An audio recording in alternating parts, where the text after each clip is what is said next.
After the D-Day invasion in June 1944, Allied forces in the Second World War had largely managed to push the Axis power, Germany, out of France and back into its borders.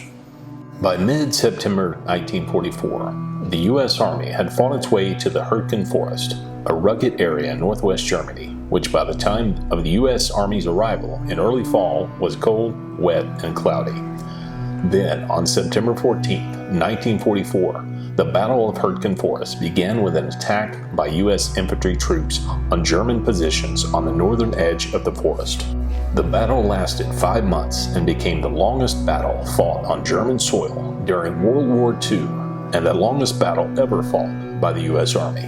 In November, a Rhea County man named Warren G. Harding DeVault joined in the battle. As fighting continued to rage, that young man and his remains were lost with time. Until now.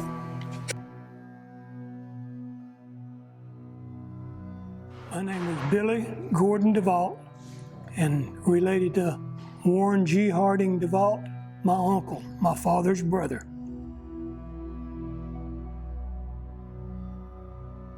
All except he was a good football and basketball player. He was 22, I think, when he enlisted, and he was still in high school. So, you never know what happened. You know, he could have been stopped, quit for a year or two, but I think he volunteered for the draft when he was 22. They talked about him a lot. I had two aunts, my daddy's, Harding's sisters, Dago Curley and Kate Marler. They wrote several letters to the government requesting any information that they had. In fact, Aunt Dago actually got an attorney to write a letter requesting information on his whereabouts and if there was any information about returning the body. My name is Don Smith. I'm the Rhea County Veteran Service Officer, and our purpose is to help veterans and their family members get all the benefits they're entitled to from the U.S. Department of Veterans Affairs. Contrary to what a lot of people believe, we're not the VA. We don't work for the VA. We work for our veterans to help them get benefits from the VA.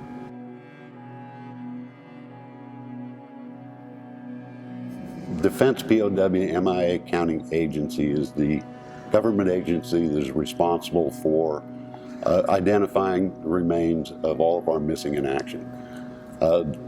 There's roughly just under 82,000 still missing in action from our past wars, World War II forward. So they spend a lot of time and a lot of effort trying to find and identify them. And unlike any other country in the world, we spend more resources on that than anybody else. They have teams that will go out in cooperation with other countries where we believe some of our missing in action might be. They'll coordinate with those countries to go in, talk with the local community to try to find out where these possible sites might be.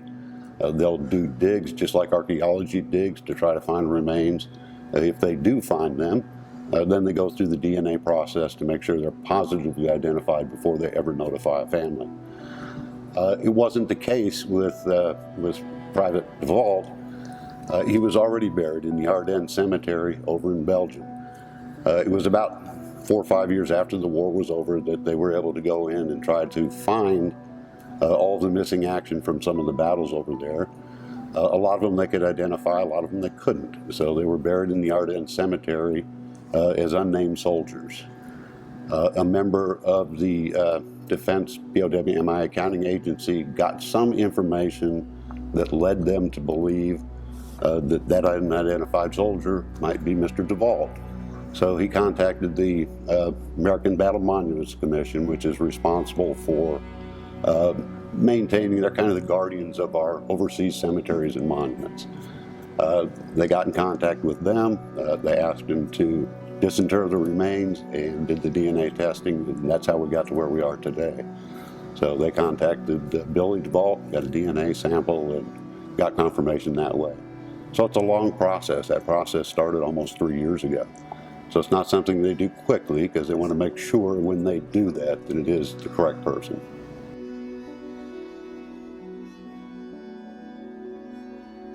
I'm not involved a lot with it.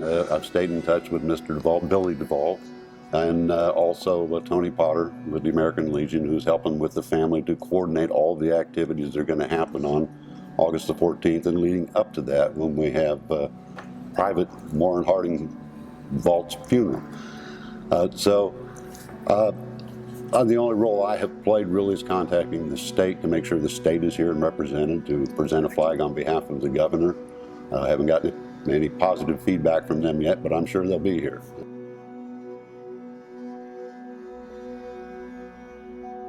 "5 years ago, I got a letter from the Army that requested a DNA sample. So I sent them one. Well, as time went on, you know, you kind of forget about it and wonder about what's going on and any answers. I didn't know who to contact. So when Mr. Cox from the forensics labs contacted me last September, he told us we was in fact on our way back from Crossville. And my wife answered the phone. She said, "It's somebody from the Army." So I pulled over and he said, and then he told us that they had recovered the remains, identified them. Well, unbeknown to me, until we had the meeting with Mr. Cox here at the Colder Garrison Funeral Home, he then revealed to us that one of Aunt Kate's, my daddy's sister, her daughter, and her husband had lived in Johnson City. They had contacted her son and got a DNA sample from him. I didn't know they'd even had another. Well, that really eased my mind because that let me know that then they had at least 2 samples instead of just mine. So it was really a relief to find that out. My name's Anthony Potter. I go by Tony. Got involved in the DeVault mystery on Memorial Day this year at the memorial service here on the courthouse lawn in Dayton. Mr. Billy DeVault stepped up to the microphone, wanted to say something, and our moderator let him, and he told all about his uncle being found that was missing there in Germany in the war, and that they had identified his remains through a process which included Bill DeVault sending his DNA sample, which made a very positive identification to what they already thought they had.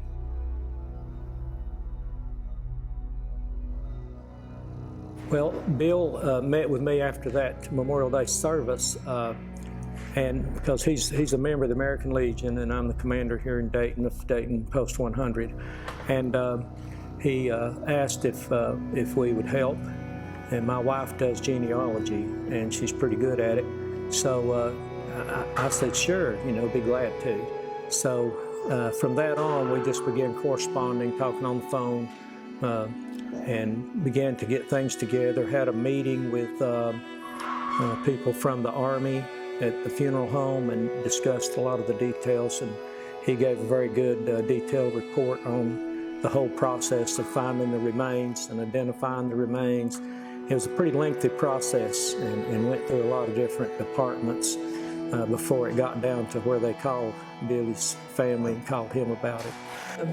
We went through the records. There's so much detail in the report that the Army gave, and we got a copy of that book. We've gone through that. I think our involvement mostly has to do with the genealogy and trying to help arrange some of the details for his return. And so we kind of work with Billy on that. Also, we have found photographs. My wife found photographs of Private Harding, in the school yearbooks. And there's a lot of interesting little details in that. He played on the basketball team, he played on the football team. We have pictures which the family didn't have until now because they had been lost over the years.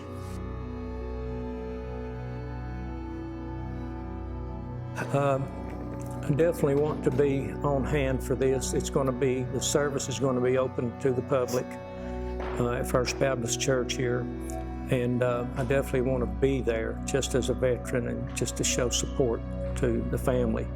The remains will be brought back, and my wife and I plan to be there along with some of the family, and it's going to be, it's a pretty big deal for the community, but all in all, we want this to be about private DeVault and no one else. We expect a lot of people to come, and we just want to try to help coordinate efforts with Billy on that. Anything that we can do to help him, we will.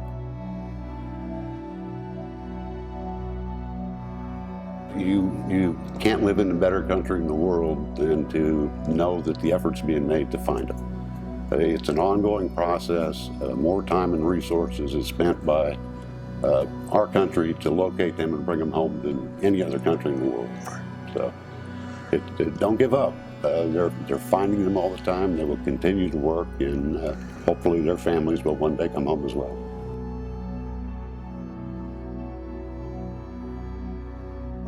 Knowing what all that my dad and his sisters and brothers had gone through, wondering, and my grandmother and grandfather wondering where he was at, what happened. When Mr. Cox called us, we met with him. In fact, in September when we talked, we both agreed at that time that with this COVID virus going on, that it would be better if we waited till it kind of slowed down. So about a month ago, I've decided that it was ready to call. So I called him, and he immediately told me, he said, I'll be down there and meet with you at the funeral home.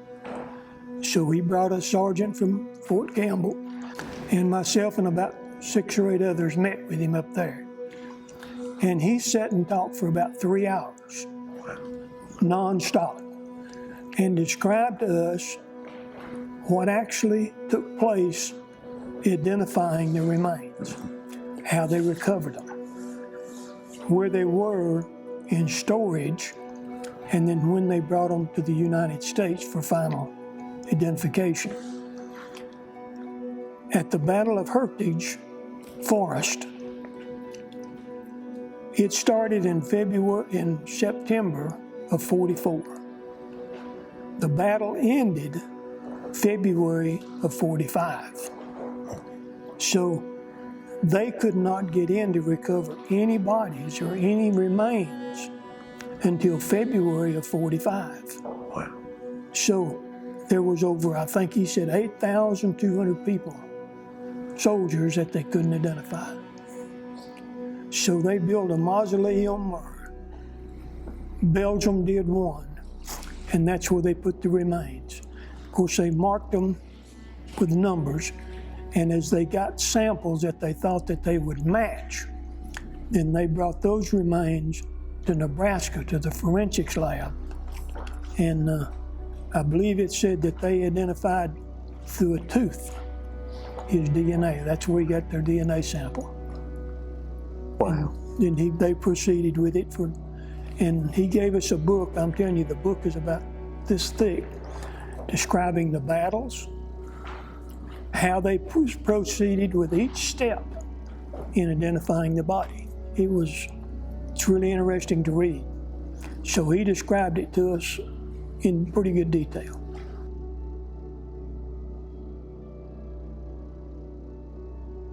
Well, I think the public attention to this is going to cause a lot more interest, especially for people that maybe didn't know that there was any hope of identifying remains. But DNA has come so far, and other methods they use also. So it all just kind of filters down like a funnel. And when they think they've got the right person, they do the final DNA testing. But they go by a lot of different means to get that down to the bottom of the funnel. And so there's hope for a lot of other families that have lost loved ones that died in the war, and their remains never returned, because a lot of those remains are buried in Belgium and other American cemeteries in the European theater. So as the money has been appropriated, and as the Graves and Registration Command will exhume remains and send them back, identification is going on right now. I understand that about 30 here recently have been identified, and there's more.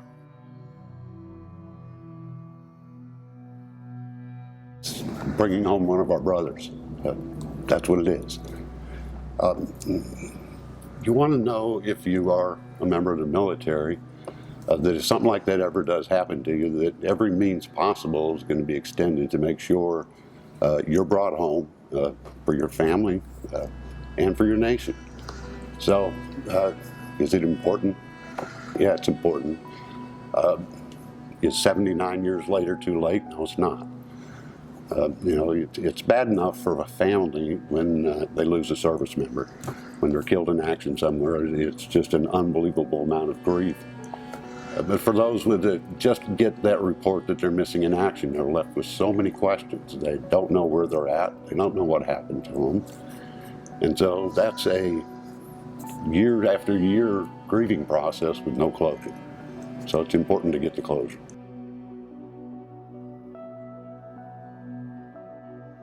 Well, veterans stick together, and he's our local hero. And it's a very sad story. A man so young and not being able to come back home, not even his remains until now. And I think about his mother and how she must have grieved and grieved for him.